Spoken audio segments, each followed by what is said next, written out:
I'm Emma O'Brien. I am a professional portrait photographer. I specialise in photographing dogs and their humans. I work throughout South Africa and internationally, and I'm very excited to be a judge in the African Photo Awards. So if I had to go through my portfolio and thinking about this award, we haven't had like proper real awards for some time now. Yeah. And I had to go through my stuff. Would I be looking at some of the older stuff? Some of the newer stuff? Could I surprise people with just shooting on film as a surprise element? Would that be a good thing? What would you suggest?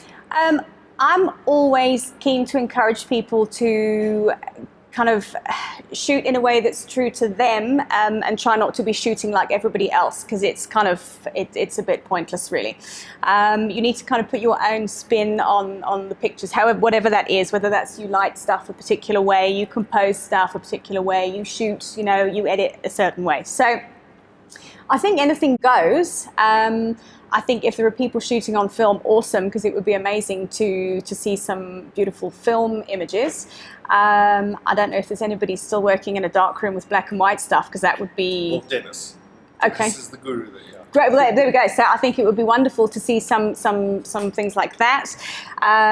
So I think for somebody going through their work, you've kind of got to look at the images that I guess are quite, is the word iconic to you. So I've got one image that I took in 2011 which constantly gets pulled out, that one with the man and his dogs, and actually that's an image I could be impossible to recreate, and it was a total kind of chance capture, really. So I think it's well worthwhile going through your archives to see what you've got, if you've got some cool older images, and then also obviously new relevant stuff as well. But it's interesting to see, if you look back through your own work, how your style kind of progresses, if you like. So but you might have some gems hidden there, so I think go through the archives, definitely.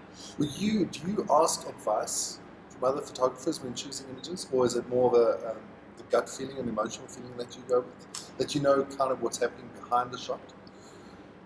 I actually think it is well worthwhile getting a bit of an opinion from other photographers when you're selecting your work, because I think when we take our own images, we're a little bit attached perhaps to what happened for us, what makes it a special image, and unless it's got kind of text accompanying it to put it in perspective, somebody looking at it might not kind of get what was happening. So I think it's definitely good to get a perspective. Okay.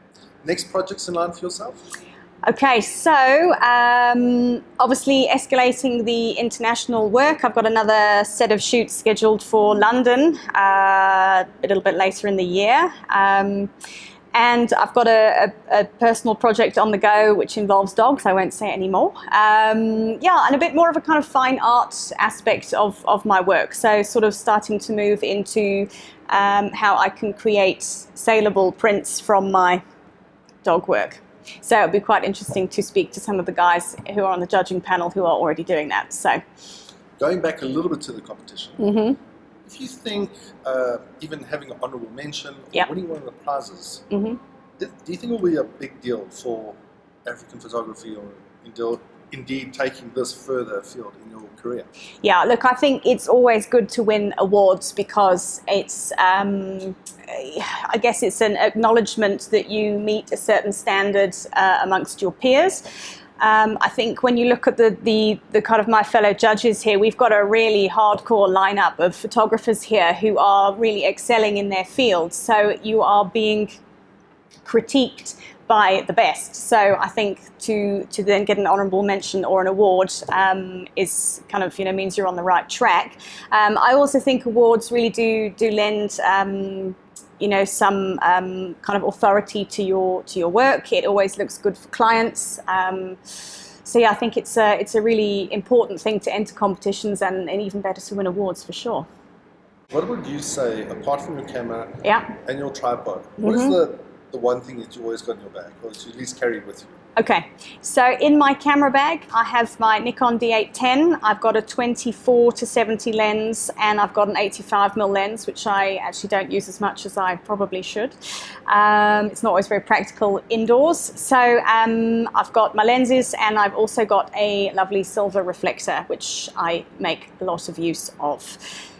And then tricks of the trade regarding dog photography or pet Okay, photography, yep. should I say. Yep. I'm always amazed. It's almost like you telepathically speak to them, Mm-hmm. and it's like, how long does this take? Okay.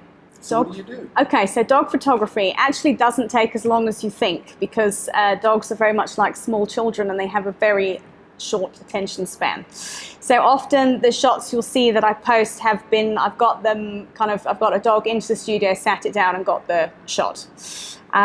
So I use a combination of little dog noises that they like, which gets their attention, and treats and toys. If you've got somebody holding stuff above the camera lens, you'll get them looking in the right direction.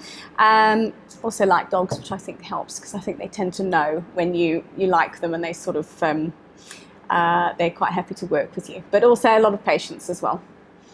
The African dog whisperer, Yeah. Emma Milan. Okay. Thank you very much, Okay, Emma. happy with that. Cheers. Thank you very, very much for coming through and making the effort. You're welcome.